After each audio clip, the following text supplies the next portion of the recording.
Hello everyone. As a fresher जब आप drafting या डिज़ाइन का इंटरव्यू देते हैं तब इंटरव्यूअर आपको एक ऑब्जेक्ट देकर कहता है कि इसकी ड्राइंग बनाओ। ऑब्जेक्ट का top view, bottom view, front view बनाओ। आपको ड्राइंग ऑटोकैड या किसी दूसरे सॉफ्टवेयर पर बनाने से पहले पेपर पर बनानी आनी चाहिए।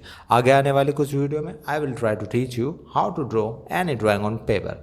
सबसे पहले चार टर्म आपको पता होने चाहिए। कॉन्टिन्यूस लाइन मतलब जिसमें कोई भी गैप ना हो। सेंटर लाइन में एक पैटर्न होता है, एक बड़ी होती है लाइन, फिर गैप, फिर एक छोटी लाइन। बस यही पैटर्न चलता रहता है। हिडन लाइन, जितनी भी लाइन है वो एक समान है। हैचिंग का यूज़ होता है क्रॉस सेक्शन दिखाने में। जितनी भी ड्राइंग बनेगी वो कंटिन्यूस लाइन में ही होती है। अगर कोई सर्कल है, इसमें हमें सेंटर लाइन बनानी है।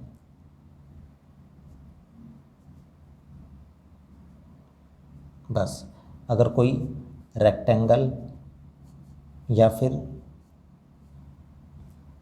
स्क्वायर है तो उसमें सेंटर लाइन ऐसे बनेगी।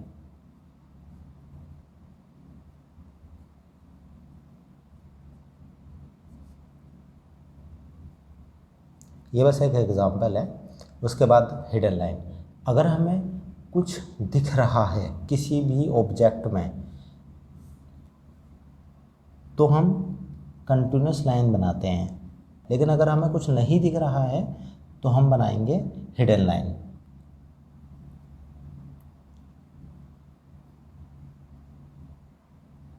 हैचिंग हैचिंग का इस्तेमाल करा जाता है क्रॉस सेक्शन दिखाने में। मान लीजिए ये है तो हैचिंग को इस तरीके से बनाते हैं।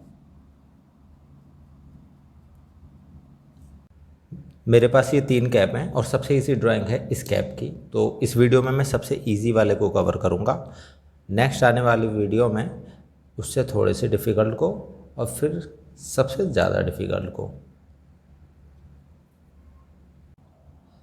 टॉप व्यू का मतलब जो आपको टॉप से दिख रहा है। बॉटम व्यू का मतलब जो आपको बॉटम से दिख रहा है। साइड व्यू या फ्रंट व्यू का मतलब जो आपको फ्रंट से देखने पर दिख रहा है। और क्रॉस सेक्शन होता है, अगर मैं इस कैप को काट दूं, अगर इसको मैं बिल्कुल बीच से काट दूं तो आपको क्या दिखाई देगा। तो टॉप से देखने पर आपको क्या नज़र आ रहा है? एक सर्कल।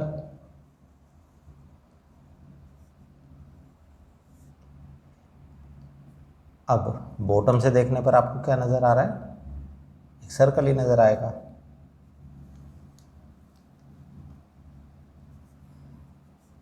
तो ये हो गया हमारा टॉप व्यू, ये हो गया हमारा बॉटम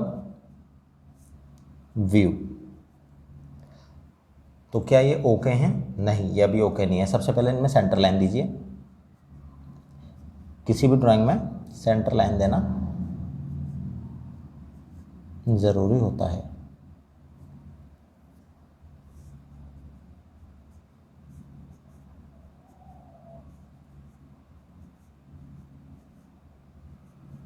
अब एक आपको छोटा सर्कल भी नज़र आ रहा होगा, इसको भी बना दीजिए। अब भी दोनों में कोई डिफरेंस नज़र आ रहा है? नहीं, दोनों बिल्कुल सेम नज़र आ रहे हैं।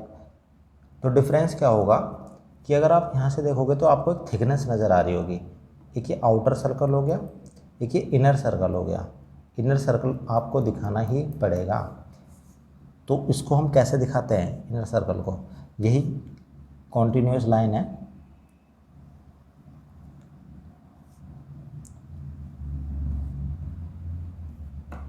ये बन गया आपका इनर सर्कल। अब ये बॉटम व्यू हो गया। इसके बाद टॉप व्यू में आप इस चीज़ को कैसे दिखाएंगे? जो चीज़ नहीं दिख रही है उसे हम हिडन लाइन से बनाते हैं।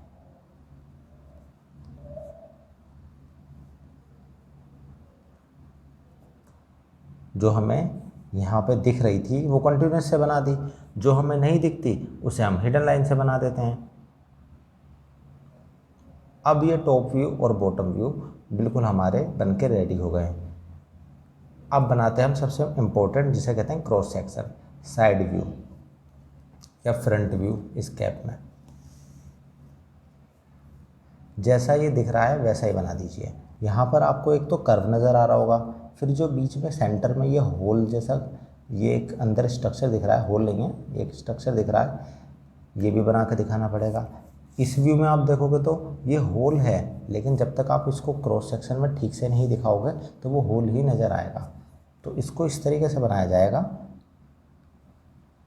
जो स्ट्रक्चर है इस शेप का है, साइड में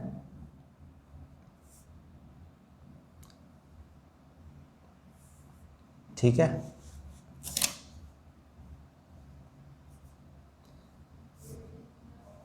अब हमें थिकनेस नज़र आ रही है? नहीं नज़र आ रही है। तो क्या हम इसको डॉट करके बनाएं? नहीं, हम इसको डॉट नहीं बनाएंगे, क्योंकि हम इसको बना रहे हैं क्रॉस सेक्शन, मतलब काट कर दिखा रहे हैं। जब हम इसको काट देंगे ना तो हमें ये वाली जो थिकनेस वाली लाइन है नज़र आएगी। इसे हम कंटिन्यूअस से बनाएंगे। अब आई बात हैचिंग की। जब हम किसी चीज़ को काट देते हैं तब उसमें हैचिंग करके दिखाते हैं। डायमेंशन दे दीजिए, मान लीजिए ये L है, डाया, ये हो गया outer dia D, inner dia small d से रिप्रेजेंट कर दिया मैंने। आप जो भी है वो लिख सकते हैं। उसके बाद ये भी एक सर्कल ही है, इसे कुछ भी लिख दीजिए। थिकनेस, इसकी थिकनेस जो भी है वो लिख दीजिए।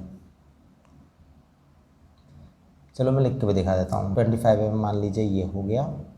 उसके बाद अंदर अगर 1 mm थिकनेस है, 1 mm थिकनेस है, तो एक 2 माइनस कर दीजिए, 23 mm।